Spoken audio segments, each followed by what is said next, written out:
तो आदाब, नमस्कार, गुड इवनिंग, सत श्री अकाल। एक बार फिर आप तमाम लोगों का स्वागत है क्राइम तक की कहानी के इस एपिसोड में। उम्मीद है पूरी फैमिली अच्छी होगी, अपना और अपनों का ख्याल रख रही होगी।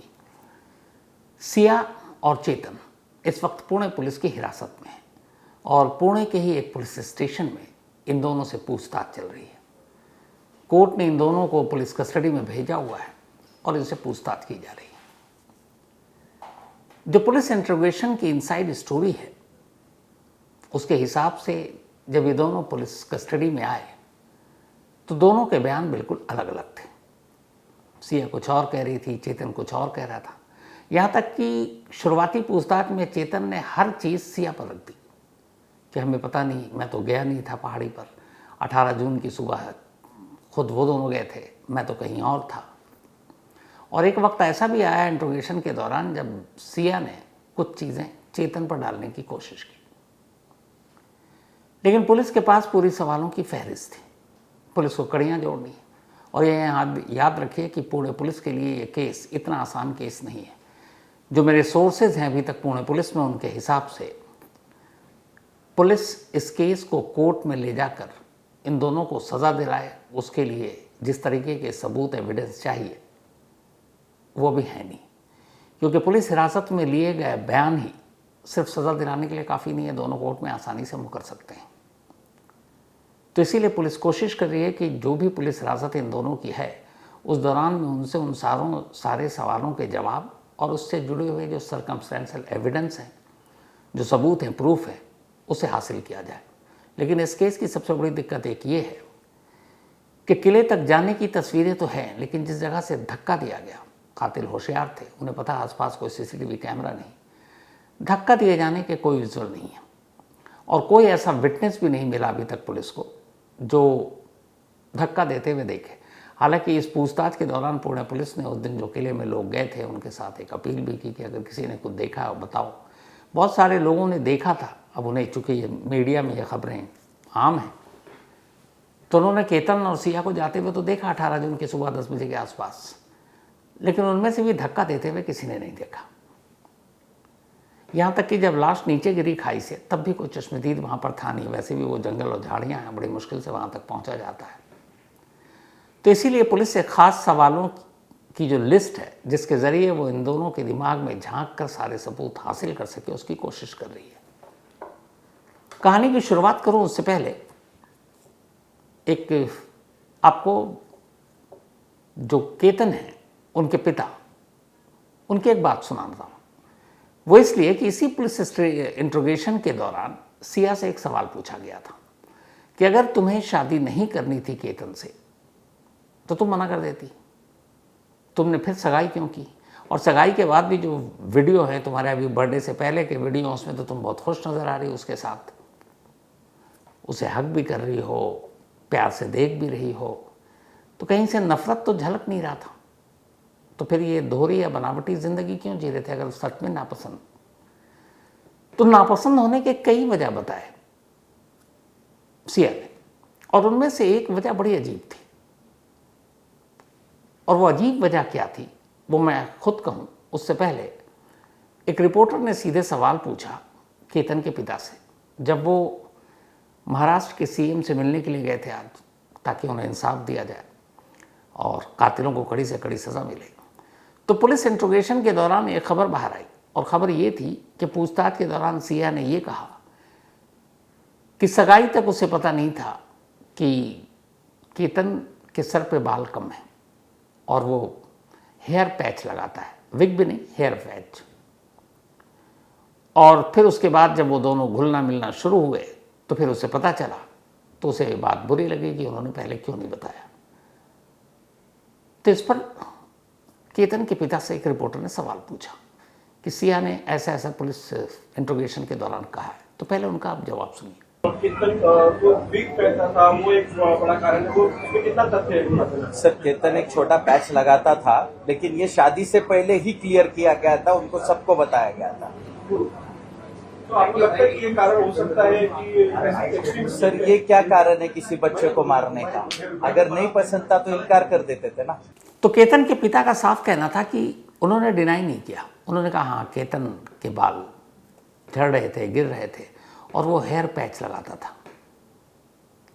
ऐसे देश में, दुनिया में बहुत सारे लोग हैं जो हेयर फॉल का शिकार होते हैं, बाल नहीं हैं, कुछ के बिल्कुल भी बाल नहीं होते हैं। लेकिन केतन के पिता की एक लाइन सही थी कि ये कोई वजह तो नहीं हो सकती किसी की जान लेने की। आप ये कह सकते थे मुझे शादी अब नहीं करनी, चाहे झूठ है सच है, पहले बताया नहीं बताया, छुपाया, लेकिन जब पता चल गया कि ठीक है वो हेयर पैच लगाता है, तो बस इस बात पर आप जान लेने का हक किसने दिया? जान लेने का हक तो किसी बात पर भी नहीं है। लेकिन मतलब ये अजीब सी वजह कि सिर्फ इसलिए कि पता चला कि उसके पूरे बाल नहीं हैं, वो हेयर पैच यूज़ करता है, और इस वजह से आप जान ले लोगे, ये कहीं से भी जस्टिफाई तो है नहीं। लेकिन जो सिया ने पुलिस इंट्रोगेशन में कहा पुणे पुलिस को, उसमें एक केतन को नापसंद करने की अहम वजह में से ये भी थी। लेकिन ये सबसे अहम वजह नहीं थी। तो फिर सबसे अहम वजह क्या थी? सबसे अहम वजह थी चेतन। इंट्रोगेशन के दौरान चेतन के साथ सिया ने अपने रिश्ते की बात कबूल कर ली और उसने पूरी कहानी सुनाई। चेतन के साथ अपने रिश्ते की, दोनों की प्रेम कहानियों की, और ये जो पूरी कहानी है इसकी शुरुआत हुई थी 2025 में, 2025 के करीब पहले हाफ में। और इसकी कहानी कहाँ से शुरू हुई? जिस मार्केट में चेतन की शॉप है उसके पिता की, उसी के पास सिया के फादर का भी ऑफिस है और बिजनेस है। लेकिन वहाँ इन लोगों की मुलाकात पहले नहीं हुई थी। सिया का एक भाई है साहिल गोयल। साहिल गोयल क्रिकेट का शौकीन है, अच्छा क्रिकेट खेलता है और पुणे में अलग अलग क्लब के साथ मैच खेलता है और पाबंदी से खेलता है। हर संडे इन लोगों का मैच खेलना तय है। और इत्तेफाक से उसी इलाके का एक और लड़का जिसका नाम चेतन, उम्र 22 साल, वो भी क्रिकेट का शौकीन और वो भी क्रिकेट खेलता। फिर 2024 में ऐसा एक इत्तेफाक हुआ कि सिया का भाई साहिल और चेतन एक ही टीम से क्रिकेट खेलने लगे। अब दोनों एक ही टीम में थे। जब एक टीम में आए तो क्रिकेट वैसे भी टीम गेम है, जो 11 खिलाड़ी मैदान में होते हैं उस वक्त एक हो जाते हैं। तो फिर ये क्रिकेट की दोस्ती मैदान के बाहर भी इन दोनों की दोस्ती बन गई। अब साहिल और चेतन दोनों दोस्त बन गए क्रिकेट की वजह से।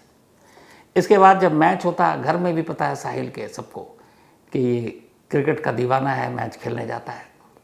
तो जब कुछ बड़े क्लब के साथ मैच होते, कुछ बड़े टूर्नामेंट होते, बहुत सारे ट्रॉफी जीत रखी है साहिल ने भी और चेतन ने भी। चेतन के घर में करीब 100-150 ट्रॉफी है, मैन ऑफ द मैच और बाकी अवार्ड के। उधर साहिल ने भी काफ़ी अवार्ड जीते हैं क्रिकेट के मैदान में। दोनों ठीक ठाक क्रिकेटर, अच्छे क्लब लेवल पे। तो 2024 में हुआ यूं कि एक बड़ा मैच था और उसी मैच में साहिल ने ये कहा कि सिया से कि तुम चलो मेरा मैच देखोगी। अब भाई बहन में भी दोस्ती और प्यार था, उसने कहा मैं भी चलूँगी।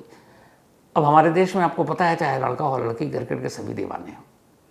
ये वो खेल है जो घर घर में देखा भी जाता है और खेला भी जाता है। तो पहली बार सिया साहिल के साथ मैच देखने के लिए गई, साहिल का मैच। जब वहाँ पहुँची तो साहिल की टीम में चेतन भी था। उसने पूरा मैच देखा, तालियां भी बजाई। और उस दिन पहली बार खुद साहिल ने अपनी बहन सिया को चेतन से मिलाया। लेकिन तब भी कुछ नहीं था। इसके बाद वक्त बीता। फिर कुछ वक्त के बाद एक और मैच हुआ। फिर उस मैच में साहिल ने सिया से पूछा, सिया उसके साथ चल पड़ी। फिर दूसरी मुलाकात हुई। इसके बाद कई मुलाकात हुई, लेकिन अभी तक क्रिकेट के मैदान में ही ये मुलाकात होती थी। फिर धीरे धीरे वक्त बीता, चूँकि मुलाकात हुई, हाय हेलो होना शुरू हो गया। एक ही लोकेलिटी में दुकान और उधर सिया के फादर का भी बिजनेस। तभी दिवाली, शायद 20 अक्टूबर की दिवाली थी पिछले साल। दिवाली से पहले एक पार्टी रखी साहिल ने पार्टी रखी। उसने अपने दोस्तों को बुलाया और क्रिकेट टीम के दोस्तों को बुलाया और उसमें एक नाम था चेतन उस दिवाली पार्टी में आए। साहिल के तमाम दोस्त थे और साहिल की बहन सिया भी थी। उस पार्टी में पहली बार सिया और चेतन इन दोनों ने घंटों बात की और वहाँ पहली बार इन दोनों में एक तरह से प्यार हुआ, क्योंकि मुलाकात हो चुका, दोनों एक दूसरे को देख चुके थे। लेकिन वहाँ मोहब्बत का इजहार हुआ दिवाली पार्टी में, उस पार्टी में जिस पार्टी को ऑर्गेनाइज सिया के अपने भाई ने किया था। अब इसके बाद नंबर एक्सचेंज हुए, दोनों बातचीत करने लगे, मिलने जुलने लगे, पुणे के अलग अलग कैफ़े में, अलग अलग जगहों पर, यहाँ तक कि सिनेमा हॉल, मॉल, एक साथ घूमते। बाद में साहिल को इस बात का एहसास हो चुका था कि चेतन और सिया एक दूसरे से बात करते हैं। यहाँ तक कि उनकी एक बुआ है, उनको भी इस बात की भनक लग गई थी। कुछ वक्त ऐसा आया उसके बाद जब साहिल गोयल को यकीन हो गया कि चेतन और सिया रिलेशनशिप में। उसने उसे एक दो बार कहा भी, बट सिया ने टाल दिया कि दोस्त है, फ्रेंड है। लेकिन उसे पता था। इसी बीच में गोवा में एक शादी होती है। उस शादी में अग्रवाल परिवार और गोयल परिवार भी पहुंचता है। उन्हीं के कॉमन जानकार की शादी थी। जब वहाँ पहुंचे तो वहाँ सिया भी थी। सिया को किसी एक रिश्तेदार ने देखा अग्रवाल फैमिली के, उन्हें वो लड़की बहुत अच्छी लगी, तो उन्होंने कहा कि क्यों ना केतन के साथ इसका रिश्ता तय कर दिया जाए। बातचीत चली रिश्ते की, लेकिन ये हुआ कि तब तो 19 साल की भी नहीं हुई थी, मतलब 19 साल की ही थी शायद। तो उन्होंने कहा भी छोटी है। फिर वो लोग वापस आए, फिर पुणे में कहीं और मुलाकात हुई, फिर एक बार रिश्ता आया, और ये तब है जब अभी 19वां साल चल रहा था। तो जब रिश्ते की बात बढ़ी, फिर सिया की बुआ आई और सिया की बुआ ने सारी बात बढ़ा दी। लेकिन इधर साहिल को पता है कि सिया और चेतन एक दूसरे से मिलते हैं, एक दूसरे से प्यार करते हैं। इसके बाद रिश्ता तय हो गया। फरवरी में सगाई हो गई। सगाई तक भी सिया ने घर वालों से विरोध नहीं जताया कि मुझे सगाई नहीं करनी या शादी नहीं करनी, क्योंकि उसको एक उम्मीद थी तब तक कि सगाई के बाद अभी काफ़ी वक्त है, अभी शायद वो 20 की भी नहीं हुई, 20 की तो अभी 19 जून को हुई है, तो शादी 2-4 साल या 2 साल कम से कम या साल भर बाद होगी, तब तक तो बहुत सारी चीज़ें बदल सकती हैं। इसलिए उसने सगाई भी कर ली, फिर केतन के साथ घूमना भी शुरू किया। लेकिन जब जब वो केतन के साथ घूमने जाती, चेतन को पता चल जाता, और चेतन इस बात पर सिया से लड़ता। उसे बर्दाश्त नहीं था कि सिया किसी और के साथ घूमे, और जब चाहे वो उसका मंगेतर क्यों ना हो। इधर सिया और चेतन लगातार फ़ोन पर घंटों बात करते थे। इस बीच में फरवरी के बाद जब सगाई हो गई और केतन सिया से लगातार मिलने लगा, और रात को कई बार वो फ़ोन करता, तो उसे बड़ा अजीब लगता। सिया के फ़ोन हमेशा बिजी आते, और वो भी लेट नाइट तक। उसके मन में अब वहम आने लगा कि ये क्या है, इसका फ़ोन इतना बिजी क्यों आता है। 1-2 बार उसने अपने घर पे भी इसका जिक्र किया अपनी मम्मी से, तब उसे डाउट हुआ। फिर उसने सिया से पूछा। सिया ने हमेशा बनाया बहाना कि ये मेरी फ्रेंड है, ये है, उनसे ही बात कर रही थी। कई बार ये भी कि पता नहीं क्या था, मैं तो बिज़ी फ़ोन था नहीं, बिज़ी टोन क्यों दिखा रहा, फ़ोन में कुछ प्रॉब्लम है। तो ये सब बहाने चलते रहे।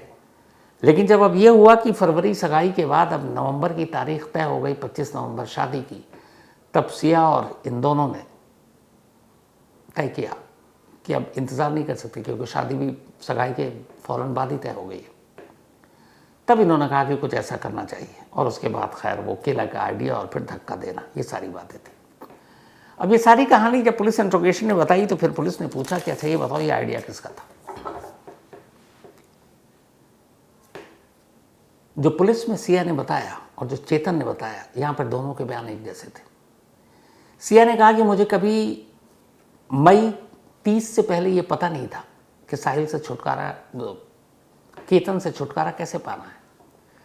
लेकिन 31 मई को जब पहली बार मैं गई, तब मुझे ख्याल आया उस जगह को देखकर कि यहाँ से आसानी से किसी को गिराया जा सकता है। तो वो आइडिया मुझे पहली बार 31 मई को आया। चेतन ने भी पुलिस को यही बताया कि मुझे कुछ पता नहीं था। लेकिन जब 31 मई को लौट कर आई, तब सिया ने पहली बार चेतन से ये शेयर किया कि एक जगह है जहाँ से अगर हम केतन को धक्का दे दें तो किसी को शक नहीं होगा, और ऐसा लगेगा कि जैसे वो एक हादसा था, फिसल कर गिर गया।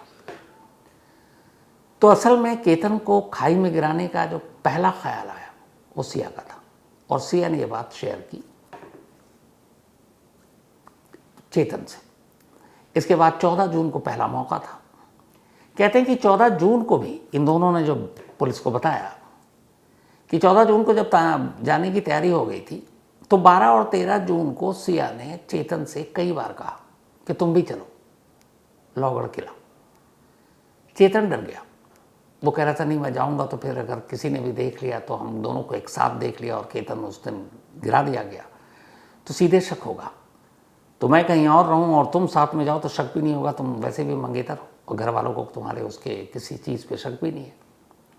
लेकिन सिया डरी हुई थी। सिया चाहती थी कि एक साथ में चले चेतन, और चेतन खुद डरा हुआ था, वो साथ में जाना नहीं चाहता था, बहाना बना दिया और इसके बाद वो पहुंच गई।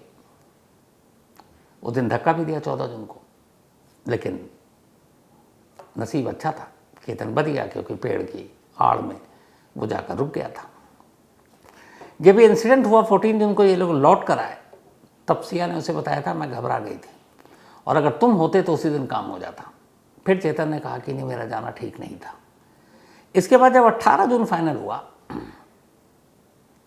तब भी पहले चेतन वहां साथ जाने को तैयार नहीं था, ना पीछे पीछे। उसने कहा शक हो जाएगा। दोनों पढ़े लिखे थे, उन्हें पता था मोबाइल से लेके सीसीटीवी कैमरे में कुछ ना कुछ गड़बड़ हो जाएगी।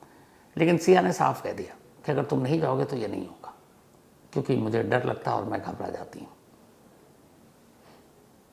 और उससे पहले असल में एक लाइन भी था कि जब 14 जून को नाकाम हुआ तब उस पर चेतन ने सिया को कुछ बोल दिया था कि तुम आसानी से कर सकती थी, तुम्हारी गलती थी, तुमने ऐसा नहीं किया, इतना अच्छा मौका खो दिया। तब उसने कहा अगर ऐसे ही है तो फिर साथ चलो। और फिर 18 जून को चेतन अपनी स्कूटी से और सिया अपनी कार से केतन को लेकर पहुंची और फिर दोनों ने धक्का दिया था। जब ये पूरी चीज़ें हुई तभी तक पुलिस इन दोनों से अलग अलग पूछताछ कर रही है। कल यानी सैटरडे को पुणे पुलिस पहली बार चेतन और सिया इन दोनों को एक साथ बिठाकर पूछताछ करेगी, ताकि बहुत सारी बातें जो सिया ने चेतन के बारे में कही और चेतन ने सिया के बारे में कही वो आमने सामने बातचीत से पता चल जाएगा कि कौन सच बोल रहा है कौन झूठ। लेकिन 2-3 चीज़ें थी जो दोनों ने कॉमन कही कि हाँ हम एक दूसरे से प्यार करते हैं, हमारी कब मुलाकात हुई, और दूसरा कि केतन को मारने में हम दोनों का हाथ है। जिस सिया के भाई साहिल गोयल ने पहली बार जिसकी वजह से चेतन मिला सिया को, जब ये सारी इन दोनों के बयान आए, सिया ने जब बताया कि कैसे मुलाकात हुई, कैसे प्यार हुआ, तो कैरेक्टर साहिल गोयल का ही आया, भाई का। आज यानी फ्राइडे को पुणे पुलिस ने साहिल गोयल को बुलाया और उससे लंबी पूछताछ की, और पूरी पूछताछ इन दोनों के रिश्तों को लेकर ही थी कि जो सिया और चेतन ने बताया कि क्रिकेट के मैदान में मुलाकात हुई, फिर दिवाली पार्टी में हुई, और ये भी कि क्या आपको सिया और चेतन के रिश्ते और प्यार के बारे में जानकारी थी। आज साहिल से इसी बारे में लंबी पूछताछ हुई और साहिल ने इन्हीं सारे सवालों के जवाब दिए। अब एक मित्तल फैमिली है जिन्होंने रिश्ता तय करवाया था, साहिल और की बहन सिया और केतन को, उनको भी सम्मन भेजा गया है, उनसे भी अब पूछताछ होगी। सिया के जो पेरेंट्स हैं, माँ बाप, उनसे भी पुलिस पूछताछ करेगी। लेकिन चूंकि सिया के फादर इस वक्त पुणे के एक शहर के हॉस्पिटल में एडमिट है, कल ही आईसीयू से जनरल वार्ड में शिफ्ट हुए हैं, तो पुलिस उनके फिट होने का इंतज़ार कर रही है और उसके बाद उनकी मम्मी और पापा से पूछताछ होगी। और जो सोर्सेज हमारे उसके हिसाब से वो यही है कि क्या उन दोनों को सिया के इस अफेयर के बारे में कोई जानकारी नहीं थी, क्या शादी सिया की मर्जी के खिलाफ की थी। तो पुलिस इस कहानी से जुड़े हर कैरेक्टर से भी पूछताछ करेगी। हालांकि पुणे पुलिस के हिसाब से अब तक के इंट्रोगेशन में सिया और चेतन दोनों एक तरह से कोऑपरेट कर रहे हैं, सहयोग कर रहे हैं और बहुत सारी चीज़ें मानी हैं। लेकिन पुणे पुलिस को ही पता है कि सिर्फ इनके स्टेटमेंट से कुछ नहीं होगा, क्योंकि पुलिस हिरासत में इनका दिया गया बयान कोर्ट में जाते ही पलट जाएगा। हालांकि जब केतन के पिता आज मिले सीएम से तो उसके बाद ये हुआ कि फास्ट ट्रैक कोर्ट में ये मुकदमा जाएगा। और याद होगा आपको एक नाम, उज्ज्वल निकम साहब, जो फिर राज्यसभा से सांसद भी। तो उज्ज्वल निकम साहब केस लड़ेंगे केतन की तरफ से, और वो एक बड़े वकील हैं, मशहूर वकील हैं। मुंबई सीरियल ब्लास्ट जिसमें तमाम लोगों को सज़ा हुई, उनका बहुत बड़ा रोल है, तो वो उधर से लड़ेंगे। अभी तक जो सिया के घर वाले हैं उन्होंने इस बारे में कुछ नहीं कहा, क्योंकि उनका तो कहना है कि अगर वो कसूरवार है तो उसी पहाड़ी पर ले जाकर, उसी किले पर ले जाकर उसी खाई से उसको धक्का दे दें। ये सिया के पिता ने कहा है। सिया की मां ने कहा कि अगर वो कसूरवार है तो उसे फांसी दे दें। लेकिन ये सारी बातें हैं, अब जब मुकदमा शुरू होगा तो देखना ये होगा कि गोयल परिवार की तरफ से वकील कौन होता है। पर इन सारी चीज़ों के बीच सबसे मुश्किल और सबसे चुनौतीपूर्ण काम है पुणे पुलिस का, क्योंकि उन्हें पता है कि अभी तक सिर्फ खबरें ही खबरें हैं, कोर्ट में खबरें नहीं चलती हैं, वहाँ प्रूफ सबूत सब चलता है। तो एक तो धक्का किसी ने देते हुए देखा नहीं, अगर वहाँ पे चेतन की मौजूदगी भी है तो आसानी से कहा जा सकता है कि हाँ वो भी गया। तीसरी बात ये भी हो सकता है कि सिया बताए कि हमारा दोस्त था और खुद चेतन को पता था कि वो भी वहाँ पे मिला है, आ गया। तो ऐसी बहुत सारी चीज़ें हैं। तो इसीलिए भी आने वाले वक्त में देखिए होता क्या है। लेकिन कल सैटरडे को सिया और चेतन गिरफ्तारी के बाद पहली बार आमने सामने बैठेंगे और पुणे पुलिस सवालों की लिस्ट लिए उनसे सवाल पूछेगी। तो आज की कहानी में इतना ही। अब आपसे मुलाकात होगी कल रात 9 बजे किसी नई कहानी के साथ। तब तक अपना और अपनों का ख्याल रखिएगा। Thank you very much.